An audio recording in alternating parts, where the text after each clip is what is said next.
Welcome to IVSA Chart Analytics, your best signals stock market indicators. IVSA Chart Indicators is based on the time-proven Wyckoff-Williams volume spread analysis. It tells you when you should be in and when you should stay out. No more second guessing.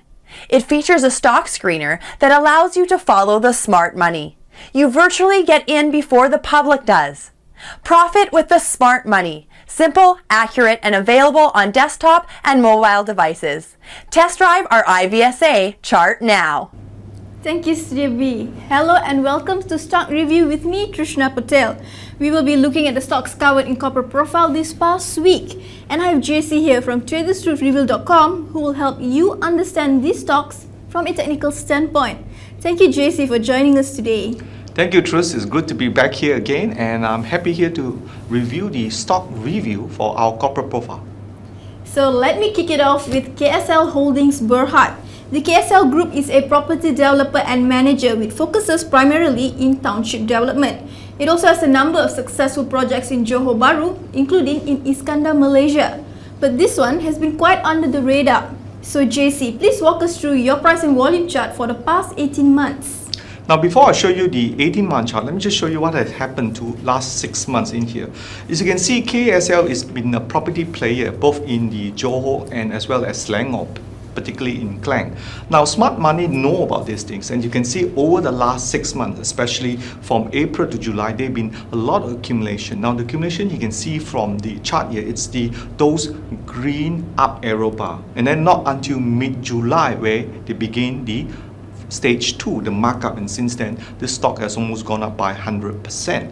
Now let's look at the 2-year chart or the 18-month chart. You can see there wasn't much movement for KSL. It has been hovering between 175 to 2 ringgit almost 2 years. It didn't caught any person eye, not until they know about those land bank, which is in Johor as well as in Klang. Now, Kedanga estimates that KSL's total GDV could amount to around 60 billion ringgit, which implies a GDV over market capital ratio of 27 times. Now, this compares favorably against peers where the average GDV over market capital is about 10 times. Now, JC, what does this mean? Now, if you look from the chart, a lot of this price has already been priced in because if you look at it, the PE for KSL is only about 4 to 5 times. So that's very low price PE compared to the other so-called property player, especially they have a dual bank, in this case it's Iskandar. So the 27 times that we talk about, it's fairly good deal. That's how I see from here. KSL has also been recording improved financial results quarter after quarter, but the group has held back on dividend payouts since 2011. Now, with this in mind, is this stock still a viable investment option?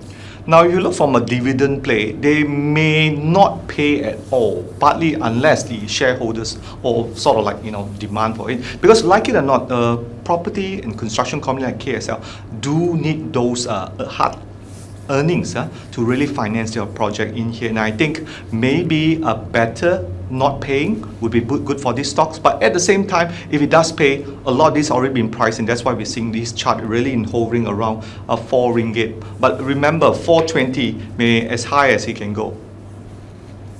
Now, moving on to VS Industry Berhad. The group provided a fully integrated contract manufacturing services and supply chain services. It also has big name customers like Panasonic, Sony and Canon. Now, what does your price and volume chart have to say about VS Industry? Now, if you look at the VS Industry, again, similarly, only in sometime mid-July we see that big breakout. This is also probably of the smart money operator that's coming in, and some of these actually are foreign funds. Now remember, foreign funds has been really interested in those small cap to mid cap stock in this region, especially Malaysia, and those who relatively pay a good dividend. Now if you look from the top left hand side, that dividend payment, we're talking somewhere between 3 to 4%, and that's very good yield. And since then the market has really moved up from 185 to 2 ringgit 20 cents. There are some profit taking going on around 2 ringgit 20 cents, but at the same time we are seeing some sort of a sign of strength there. You could see from the green arrow bar, so this may imply this stock will move sideways for a while.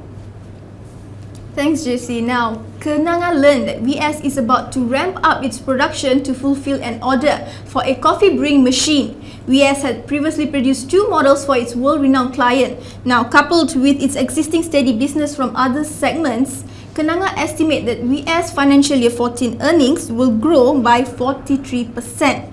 So JC, what should sideline investors be doing right now? Now, if you look for me, this is growth. Now, this coffee thing is coming in, it's going to give more business to VS. That's what you're seeing on the right side, particularly below that, it's a lot of volume. Now, this stock also at the same time is not covered by the big broker houses. Only smaller ones are covering. And when the big broker houses are covering this, we will see there is a possibility, maintaining the dividend payment, this stock will go beyond 2 ringgit 20 cents. Now let's look at Felda Global Ventures Berhad. FGV launched a voluntary conditional cash offer for Asian plantations. With FGV paying about £2.20 per share, this would set FGV back by around 628 million ringgit. But APL's estate in Sarawak are primarily immature and loss-making. So JC, is this a good time to pick up on FGV's shares? Now, having said that, a lot of fundamental has been already sort of priced in the way I look at it. But from a price and volume chart and from the IVSA, which you can get it from our site, ivsachart.com, you can see as the market is trying very hard to go higher, sellers come in and sell. You could see those red down, SOW. SOW is sign of weakness when you see a lot of supply coming in there. Now remember, the FGV is also a GLC company, so mainly a lot of institutional have already been holding it. If they are selling, what will this do? That's why the stock price is continuing going lower. But what I like to do is before I want to accumulate, I like to see a bit more support, maybe around 3 ringgit 75, 3 ringgit 60 cents, accommodated by volume. If you see from the chart here, there's not much of an ultra high volume, and the volume is what I'm looking for. Now JC, Kenanga said in a note that FGV's upside is limited due to its current low prices of crude palm oil. It also pointed out that downside is also limited as FGV is already trading below its IPO price. Would you agree with this? Yes, I generally would agree with it. Now, looking at the Bloomberg research report that you see here, there are as many as sellers, analysts, as well as buyer analysts. So that's what this stock FGV is locked in the sideways market. Now, dividend payment going forward isn't that great, 1.26, and like it or not, there are many other plantation players that offer better value than FGV. Now, moving on to stocks that made the news this week, with online shopping being all the buzz lately. Tai Malaysia Berhad got some investor interest this week when it announced that it will be launching online stores for Uniqlo Malaysia on the 15th of September. Now JC, do you see this as a catalyst to trigger higher stock prices? Now, like it or not, WingTai Asia or WingTai Malaysia has always been a traditional property player. I think they do have a segment, in this case retail garment, and that's where Uniqlo fit into the picture. But like all retailer, online or offline, eventually they have to go online. So a lot of this I believe can be just merely equal. A lot of the contribution are actually coming from the property sector. Now remember, earlier we talked about KSL, about undervalued contribution from the property sector. Again, property is what I'm looking for, and as long as property will generate the cash, you will see WingTai eventually break back to the 2 ringgit 45 cents. Meanwhile, there is support here denoted on the right side when we see a lot of green arrow there, sign of strength. Look out for that. Now, moving on to UOA Real Estate Investment Trust. It was also in the news after EPF emerged as a substantial shareholder with a 5.01% direct stake. Now JC, would such a news flow create more investor interest in the company? Now, I believe this 5% owner stake of EPF in UOA REITs, it's part and parcel of the daily buying and selling. Now, remember, EPF is one of the largest institutional buying in the Bursa Malaysia share. Now, looking from a UOA REITs in here, we have a weekly chart over the last 6 months. Since then, market hasn't really done much at all. Now, a lot of things also depending on the interest rate movement. I did talk to a couple of research heads. Now, we already have one interest rate rise recently, and there are a speculation of another one in November. However, the news is there may not be another one going up. So that's why we are seeing UOA REITs breaking above the 145 ringgit onwards. And I say once they do that, higher prices is expected because you have strength coming in now. Now moving on to the best part of this segment. Last week's hot pick was Hubsan Consolidated Berhad. Anything new to add, JC? Now, if you look at the Hubsan that I have in here, the insert that you see was what was in the chart last week. We have strength coming in here, but since then, market is still pretty much tailing sideways on a little bit of sign of strength in here. So that's test on low volume, and that's good. As long as we don't see a bit of selling now, who knows? Once volume come in, you will see this Hubsan Consolidated break much higher and perhaps going above to 3 ringgit 90 cents.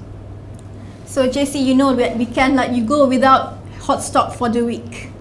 Yes, the stock that I picked for this week is Signature International, which we have talked about it in past weeks. Now, really what I really like about it, if you look on the right side of the chart, a lot of IVSA SOS is coming, sign of strength. Now, that's a situation when we see demand overcome supply. So that's what I really like about it, and we see a beginning of a breakout, a pure stage 2 markup, and currently now it's the price about 195.